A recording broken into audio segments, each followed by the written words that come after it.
Madam President, I think that,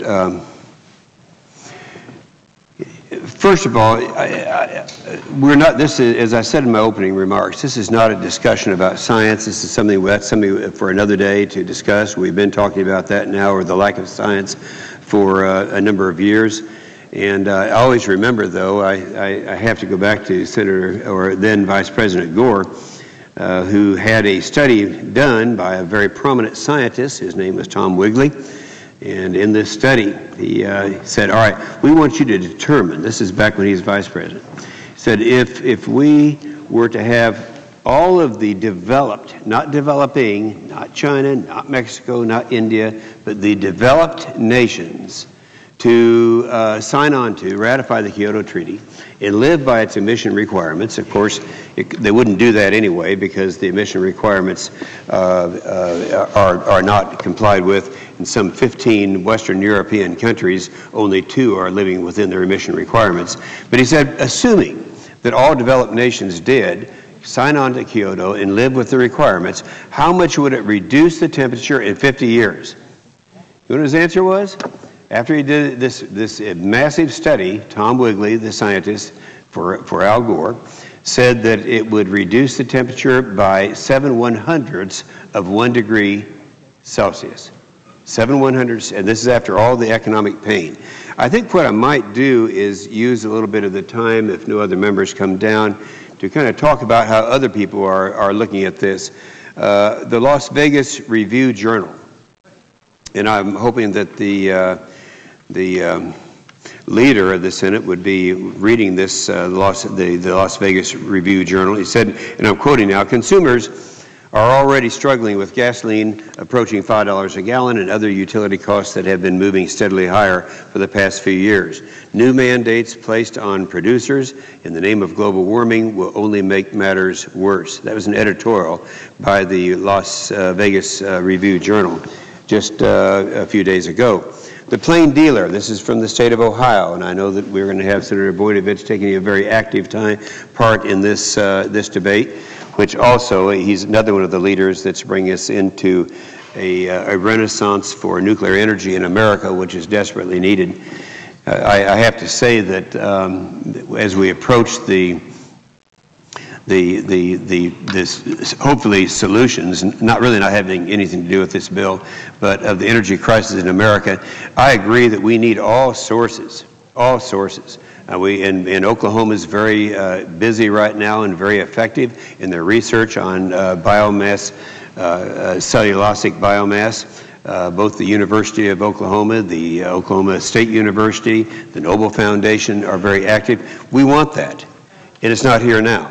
You know, that's better than to me, the ethanol mandates that merely used up the market for corn to the extent that my livestock people in Oklahoma are paying a lot more now for feedstock than they did. Well, you don't have to do it with feedstock in the future because you're going to be able to do it with biomass and other forms. But when it gets down to what the solution is to the energy crisis, we do need to have all these things for the future, wind, solar, and all that, when the technology is here. But also, right now, we're 53% dependent upon coal for our ability to run this machine called America.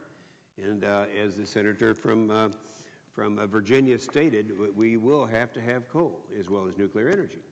And clean coal technology is out there, and we have to keep that going. And a lot of people fear that this bill is going to put an end to coal. But it's the one ingredient that we have to have. Of course, we have natural gas. That's always performed well. A lot of that produced from my state of Oklahoma. But the one thing that is going to be necessary to really pursue in the future is nuclear energy. Right now, some countries, such as France, are 80% dependent upon nuclear energy to run. We're down around 20%. So that's an area where we can do something about it. So up in Ohio, the Plain Dealer, the newspaper, in their editorial said the bill, as conceived, will just bore new holes into an already battered economy. Pittsburgh, this is a Pittsburgh Tribune Review, quote, if there indeed is a second Great Depression to come, this will be the government measure that guarantees it arrives with a devastating gut punch. That was an editorial called the Climate Security Act, ? Reject.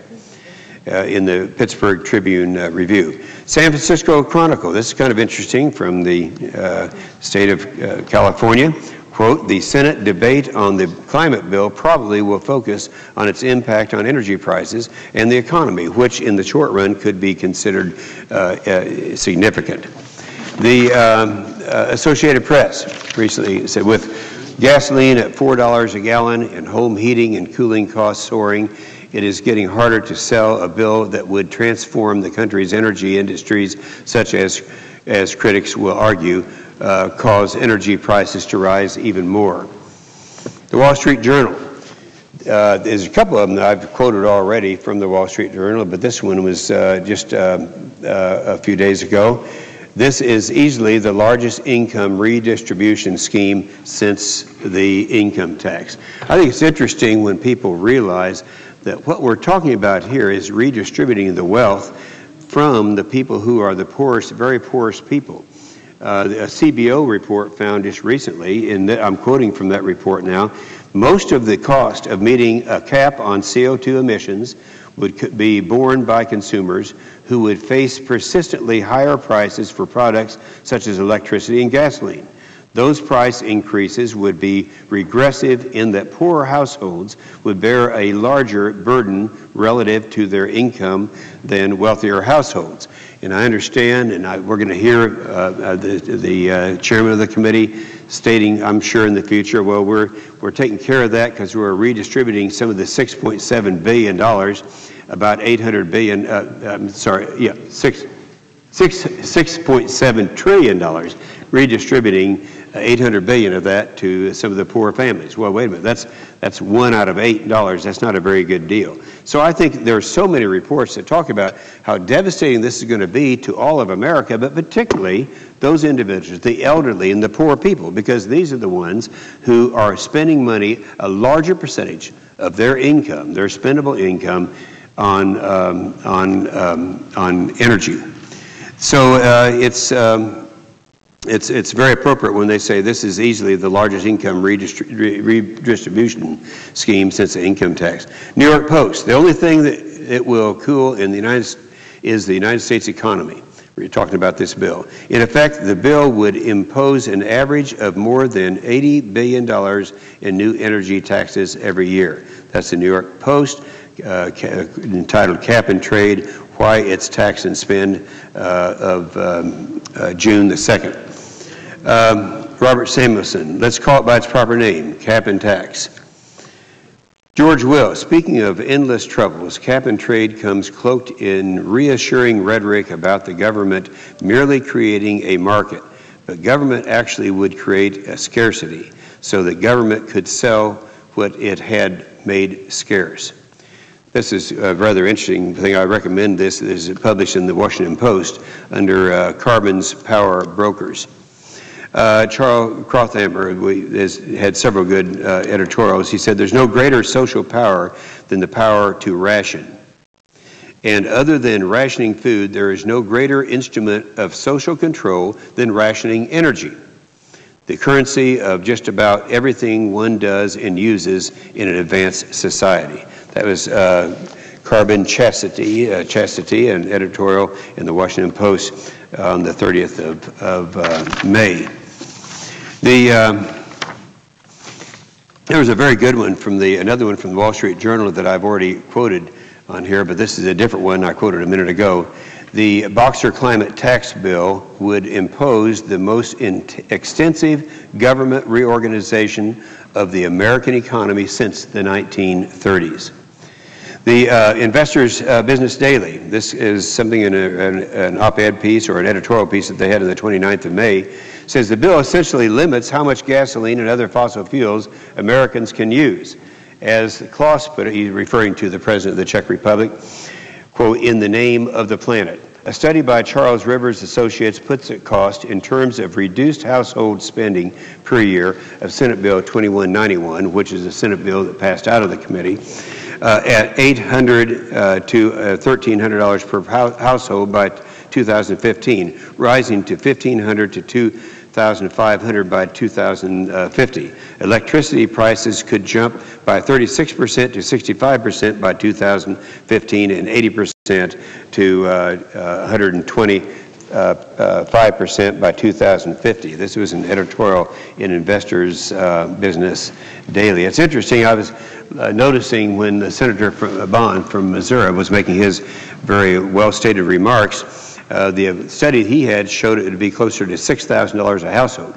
I do know that in my state of Oklahoma and in the state of Texas, of all the states that will have the highest increase in taxes, it will amount to a minimum of $3,300 per family. And as I go around my state of Oklahoma, and I'm back there every weekend, and never here in Washington on weekends, and I talk to people, and they stop and think about the fact of what they do with $3,300 a year. Not just a lot of them just want to have another pickup truck or a bass boat or other things, but most of them are having real problems right now and meeting expenses, and this would be something that they really wouldn't want to have to try to endure. So we have had quite a few of the editorial writers around the country talking about it, and several have talked about the raising of the gas prices and the effect that would have. I think we're all aware of that. I think probably the biggest issue should be the job killer issue. The Independent Energy Information Administration says the bill will result in a 9.5% drop in manufacturing output and even higher energy costs. The fact that it would grow government. You stop and think about it, and this is interesting because the figure that the other side uses, the promoters of the bill, is $6.7 trillion. Then they state that some of this is going to be going back to the economy, and it comes down to about $4.2 trillion. $4.2 trillion, and one of the basic disagreements that Senator Boxer had with the senator from New Hampshire was that he wanted to return that to the taxpayers as opposed to having government programs. But it appears that there will be, hopefully, not a majority. In fact, I don't think there will be a majority of people in this body that are going to put themselves in a position where they say we want to have a $4.2 trillion increase in the bureaucracy. If there's anything that doesn't need to be increased, it's the bureaucracy in America. And it frightens me to think about what types of governmental agencies. There are, 45 new entities and agencies that would be provided by this bill. Tomorrow we are going to parade before you some charts to show the various increases in the size of the bureaucracies, and it's going to be something that would be frightening to most people. However, there is a mentality of many people in this United States Senate, and I respect every member of this Senate, that somehow you must increase the size and the magnitude and the authority and the power of government to make good things happen. That's just not the way it's supposed to be. It's not the way our forefathers thought it should be. And I would suggest to you that we want to look at this increase in government of $4.2 trillion over this period of time as something that would be devastating to this country and its economy. And I see now that my time has expired, and the remainder of the time will be used by my chairman of the Environment Public Works Committee, the junior senator from California.